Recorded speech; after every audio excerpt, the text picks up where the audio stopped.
Ikaw, Kapitan Jerome El Soriano, ang kapal ng mukha mo saktan yung kapatid ko. May magulang kami pero anong ginawa mo? Sinaktan mo pa rin yung kapatid ko. Hindi ka na nakontento na mura-murahin siya. Sinundan mo pa rin siya. Anong klase kang kapitan? Hindi ka naging magandang impluwensya dito sa lugar natin. Napakalaki ba ng violation ng kapatid ko para saktan mo ng ganon? Mali yung ginawa mo. Kapitan ka pero hindi ka naging mabuting impluwensya dito sa lugar natin. Kausapin na po natin ngayon si Angelica de la Serna at ang sinapak ng kanilang kapitan na kanyang utol, si alias J, 17 years old. Magandang umaga, Angelica.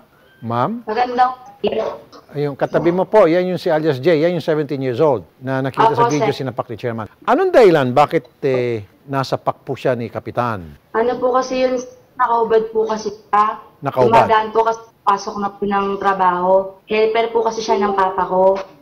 Tapos po, pinagsabihan po siya, minura po siya ng kapitan namin. Sabi, may mura po, tapos sabi, suotin daw po yung damit. Basahan din po kasi yung pampunas po ng pawis. Tapos po, ginawa po niya, kinalahati lang po niya kasi nga po, damit lang din po. Minura po siya ulit. Ginawa po niya, sir, sinuot po niya ulit. Bali, suot-suot na po talaga. Tapos, dire-diretso na lang po siya papuntang trabaho. Tapos, kumamot na lang po ng ulo. Tapos, nagtataka po yung kapatid ko, bakit po siya sinundan ni Chairman. At sinapak. Po At nakita pa doon sa video na patapos siya masapakin, umatras na itong kapatid mo, hinabol ni Chairman at sinapak pa ulit. Opo. Now, may mga katanungan lang ako, Ma'am Angelica, habang tinatawagan natin si Chairman para maging fair kami rito at gusto ko rin makuha yung side ni Chairman. Meron bang ordinansa sa inyong lugar na ipinagbabawal yung mga lalaking, mga nakahubad, panitaas? Opo, sir. Okay. Sir, opo. So, bakit yung inyong kapatid ay nakahubad palagi? Sabi mo, papasok na siyang trabaho bilang helper at kaya siya nakahubad. Ganun ba uniforme sa kumpanya niya, ng utol mo, na nakahubad dapat? Doon, sir. Opo. Mali po siya doon. Mali siya doon. Opo, mali po siya doon. Sino po yung umawat? Yung amo po mismo ng papa ko po. Pero bakit nakatambay doon si alias J? Kasi yung tatay ko po, natanong ko kung may gagawin po ako sa loob po. Okay. Nabuti sinundan niyo po. Sinundan Niya ka? po. Kaya po kasi po ako napasok sa loob. Okay. Bigla niya po tukan ng susi sa ulo. Okay. Napayo ulo po. Bago ka tinuktukan ni Chairman ng susi sa ulo, meron ba siyang mga sinabi sa'yo? Meron po. Dinuro niya po tatay ko po. Tapos dinuktukan niya po ako ng susi. Bumalik po siya, sinampal niya po ako, sinawat na po siya ng amo namin. Ang ibig sabihin, ano ba yung mga binitiwan niyang salita bago kanya tuktukan ng susi sa ulo? Meron ba siya mga binigkas na mga pananalita? Kasi siyempre, bago kanya tuktukan ng susi sa ulo, meron siyang mga sinabi niyan. Yun ang naging dahilan kung bakit kanya sinaktan. Ano bang mga sinabi niya sa'yo? Sabi niya po sa akin, minura niya po ako, sabi niya po sa akin, ikaw po, suotin mo yung kasampating kita ng tikilas. Ay po sinabi niya po sa akin. Sabi niya, suot mo yung damit mo, sasampalin kita ng tsinelas. Sabi niya po sa akin, mayabang daw po ako. Kaya niya po tinuktukan sa ulos. Dinuro niya po yung tatay ko po. Di na lang po nakasagot yung tatay ko. Paano niya dinuro yung tatay niyo? Sabi niya po, ikaw, yung tatay mo, yung anak mo, mayabang, sibiga po niya akong tinuktukan ng susi. Andiyan ba sa video? Nasaan po yung tatay niyo dyan sa video? Sa bubong po si papa po. Nasa bubong? Opo. Saan po? Sa bubong ng kotse, sa bubong ng bahay? Bubong po ng bahay. Ayun, tinutuloy sa bubong. Okay. Anong ginagawa ni tatay sa bubong ng bahay?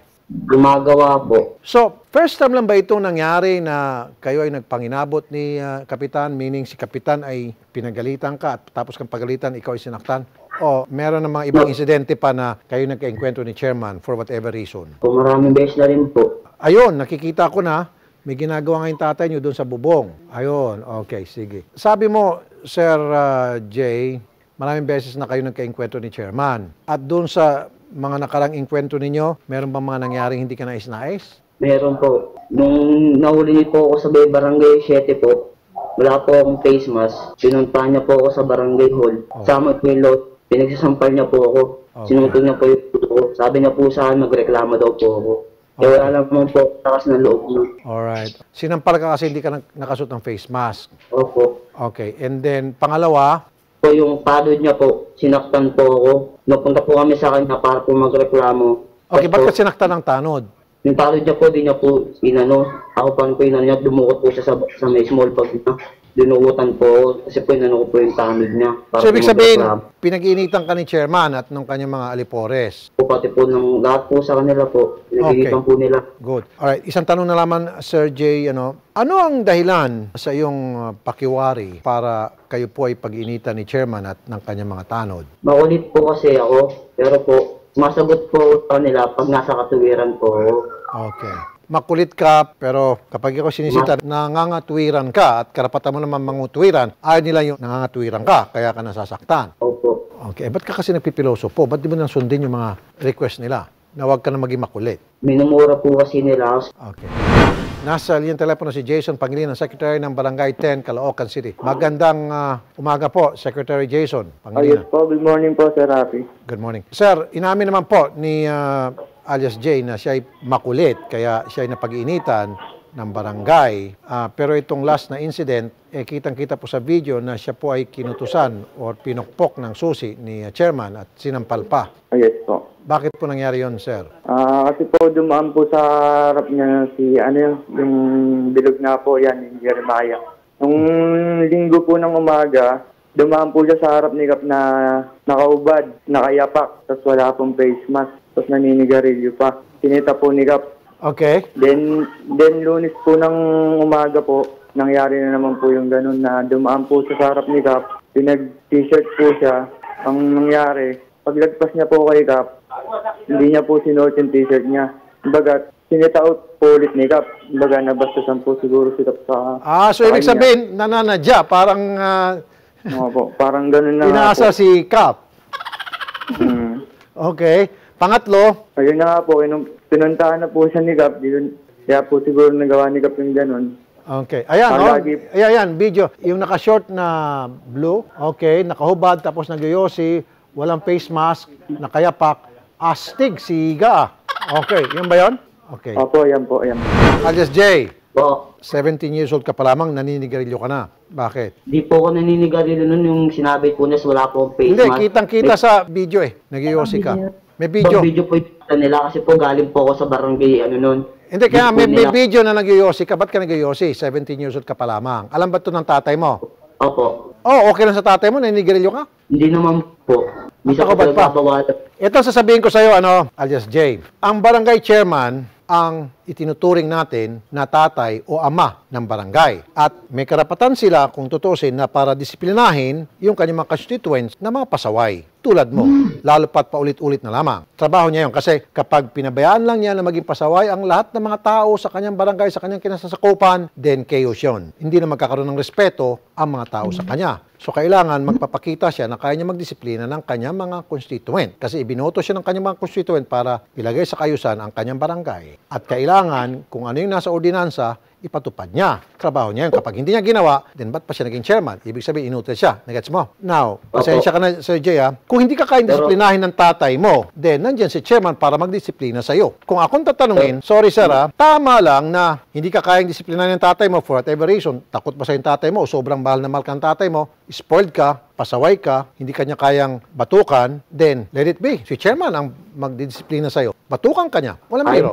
Kasi di ba, dapat yan, yung pagbabatok sa'yo, pagsasampal sa'yo, tatay mo yan ang gagawa para sa'yo. Naninigarilyo ka. Ako nga, nung naninigarilyo ako nung una, bata pa ako, sinusuntok ako ng tatay ko, hindi na kumulit, di ba? Binubugbog ako ng tatay ko dahil pasaway ako. Oh, di ba? Now, nung ginagawa sa akin ng tatay ko, nagpakatino ako. In your case, hindi ka kayang saktan ng tatay mo, hindi ka kayang paluin, hindi ka kayang tuktukin ang susi ng tatay mo, hindi ka kayang sampalin ng tatay mo, then nandyan si chairman. Si chairman ang gagawa ng pagdidisiplina sa iyo dahil sa katigasan ng ulo mo. Tama? Tama po. Pero ako lang po yung inaano niya. Marami po rin kasing kabataan dito. Sir Jay, yung sa iyo, kitang-kita naman talaga, naglalakad ka sa kalsada, para kang sigay, naglalakad ka sa kalsada, nakayapak, nakahubad, may ordinansa na bawal ang nakahubad, tapos nakayosi ka pa, bawal ang nagyoyosi, naglalakad sa public, 2 ng violation mo. Pangatlo, not wearing face mask, 3 violation. Very glaring yun. Kumbaga, para bang, here I am, get me if you can.